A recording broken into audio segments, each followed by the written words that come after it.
Hi, നമസ്കാരം. മഴക്കാലമാണ്. മഴക്കാല രോഗങ്ങൾ പതിവാണ്.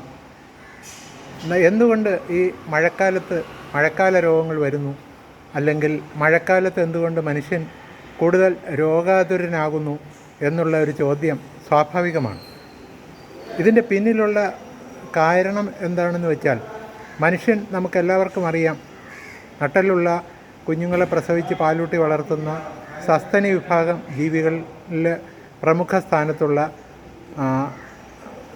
മനുഷ്യൻ അവൻ്റെ കാലാവസ്ഥ വ്യതിയാനം വരുമ്പോൾ അവൻ്റെ ഭൗമ ജീവിതത്തിലെ എക്കോളജിക്കൽ എൻവയോൺമെൻറ്റിന് സ്ഥായിയായ ഊഷ്മാവിൽ നിന്നൊരു വ്യതിയാനം വരുമ്പോൾ സ്വാഭാവികമായിട്ടും അവൻ്റെ ആരോഗ്യകരമായ ജീവിതത്തിന് അപക്ഷയമുണ്ടാകും. ഈ സമയം മൈക്രോബിയൽ മൾട്ടിപ്ലിക്കേഷൻ, അതിൻ്റെ പ്രജനനത്തിന് അനുകൂലമായ ഒരു ജീവിത സാഹചര്യവുമാകും. അപ്പോൾ അണുപ്രബലമാകും. ഹോസ്റ്റ് ബീയിങ് ആയിട്ടുള്ള മനുഷ്യൻ അബലനുമാകും. ഈ അബലതയും പ്രബലതയുമാണ് ഈ മഴക്കാല രോഗങ്ങളുടെ വരവിന് പിന്നിലെ മുഖ്യ ഹേതു. മഴക്കാലത്ത് വൈറൽ രോഗങ്ങളെക്കാൾ കൂടുതൽ മറ്റ് ബാക്ടീരിയൽ രോഗങ്ങളും ഫംഗൽ രോഗങ്ങളും ഒക്കെയാണ് പ്രമുഖ സ്ഥാനത്തുള്ളത്.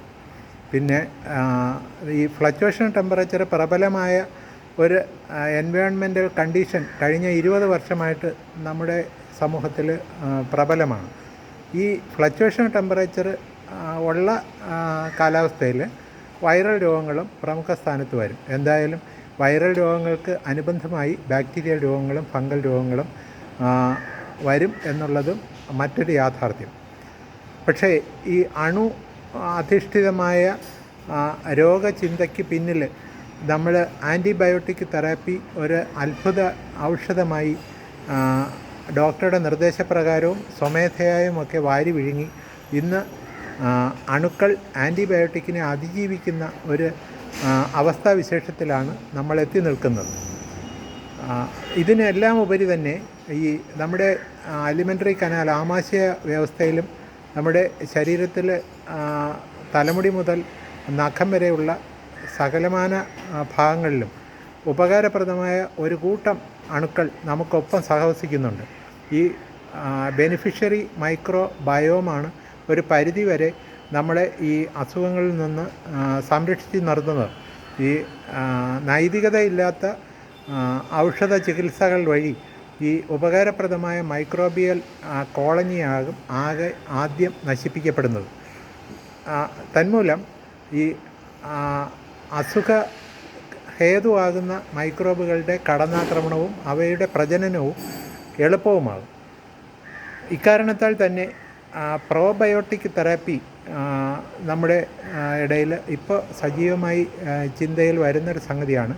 അനാവശ്യമായി ആൻറ്റിബയോട്ടിക്കുകൾ ഉപയോഗിക്കുന്ന പ്രവണത, അതായത് വൈറൽ രോഗങ്ങൾക്ക് അനുബന്ധമായി വരാൻ സാധ്യതയുള്ള ബാക്ടീരിയ രോഗങ്ങളെ പ്രതിരോധിക്കാൻ എന്നുള്ള രീതിയിൽ അഡ്വാൻസ്ഡായിട്ട് തന്നെ ആൻറ്റിബയോട്ടിക് തെറാപ്പി വൈറൽ രോഗത്തിനൊപ്പം പ്രയോഗിക്കപ്പെടുമ്പോൾ വൈറൽ റിപ്ലിക്കേഷനും അതിൻ്റെ സൈറ്റോകൈൻ സ്റ്റോം പ്രബലമായി നിൽക്കുമ്പോൾ പ്രയോഗിക്കപ്പെടുന്ന ഈ ആൻറ്റിബയോട്ടിക്കുകൾ അതിൻ്റെ മ്യൂട്ടേഷനും ഒക്കെ വഴിവെക്കുകയും ഒട്ടനവധി വകഭേദങ്ങൾ ഉണ്ടാക്കുകയും ചെയ്യും. എക്കാരണത്താൽ തന്നെയാണ് കോവിഡിന് ശേഷം 28ഓളം വേരിയൻറ്റുകൾ ഉണ്ടായത്. ഇന്നത് 32ഓളം വേരിയൻറ്റുകൾ ഉണ്ടായിട്ടുണ്ട് കോവിഡിന്. അതുകൊണ്ട് തന്നെ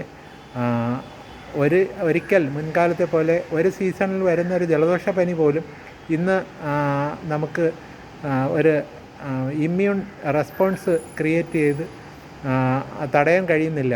അടുത്ത ആഴ്ച തന്നെ ഒരിക്കൽ അസുഖം വന്ന ആളിന് വീണ്ടും വേറൊരു വകഭേദത്തിൻ്റെ ആക്രമണം ഉണ്ടാവുകയും ചെയ്യും. ഇതിനിടയിൽ വാൽക്കഷണമായി മറ്റൊരു കാര്യം കൂടി നമ്മൾ അറിഞ്ഞിരിക്കേണ്ട ഒരു കാര്യമുണ്ട്. നമ്മുടെ സംസ്ഥാനം ഒരു മൈക്രോബിനെ സംസ്ഥാന മൈക്രോബായിട്ട് ഔദ്യോഗിക പരിഭാഷത്തിൽ അംഗീകരിച്ച കാര്യം പലരും അറിഞ്ഞിരിക്കാം, പലരും അറിയാതിരിക്കാം. എന്നാൽ സംസ്ഥാന വൃക്ഷം, സംസ്ഥാന മൃഗം, സംസ്ഥാന പക്ഷി എന്നൊക്കെ പോലെ ഒരു സംസ്ഥാന മൈക്രോ ബയോം, സംസ്ഥാന സൂക്ഷ്മാണു എന്നുള്ളൊരു പദവിയിൽ അംഗീകരിക്കപ്പെട്ടിട്ടുണ്ട്. അതിൻ്റെ പേരാണ് ബാസിലസ് സബ്റ്റിലിസ്. അപ്പോൾ ഇതിൽ നിന്ന് തന്നെ ഞാൻ ഈ പറഞ്ഞ കാര്യങ്ങളുടെ പ്രാമുഖ്യം എല്ലാവർക്കും മനസ്സിലായി കാണുമല്ലോ. അപ്പോൾ സ്ഥായിയായ ശരീര ഊഷ്മാവ് നിലനിർത്താനുള്ള വസ്ത്ര സംവിധാനങ്ങളോ ആരോഗ്യ അനുവർത്തനങ്ങളോ ഭക്ഷണ രീതികളോ ഒക്കെ മഴക്കാലത്ത് അവലംബിക്കുക, മഴക്കാല രോഗങ്ങളിൽ നിന്ന് പ്രതിരോധിക്കുക. അതാണ് അസുഖം വരുന്നതിനേക്കാൾ ഉത്തമ ഉപാധി.